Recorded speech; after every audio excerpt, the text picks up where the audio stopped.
penjo ni mambo ni matatu mabanja jatend piny Kenya naliliko odiochieng' manyoro ne en kotenore kod ang'o. Wang'e ni Kel Chemicals achiel kuom kembe ma bende koro nosechungo chenro magi mar loso fertilizer. Nochungo chenro magi mar loso fertilizer.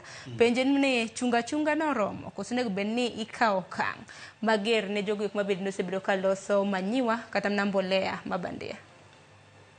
Gima nyalo wacho na Ker William Ruto odwaro gima ber ni jo Kenya, lakini wuoya kila saa oparo nwan mambo ni matatu. Ingen weche adek go osewacho weche mang'eny mwakia na adek go gin gamage. Nikech ka gin adek manowacho mokwongo ka to onge ng'ama neno moso tim mambo matatu go. Alisema ohame Kenya, uende binguni na nini? Hiyo ingine. Okang'eyo ka nitie ng'at moso hamisha Kenya. To ka nitie ng'at mabende osodhi binguni because ok gitim kaka odwaro. But gima wang'eyo ne nitie institutions monego bed ni deal gi wechegi.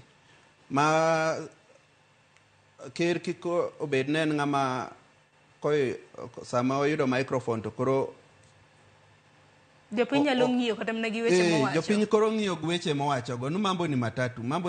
Zitakuwa hata 4 ama 5. Nikichocho na chudhe makama gibro bede kikawa negi CM. Koro CM mwapenyo ni en CM mane. CM mane modwa. Na chungo.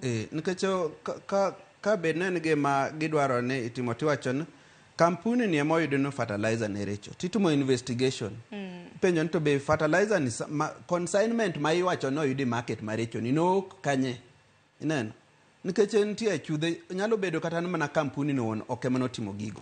Mano gima nyalo wacho gie sani.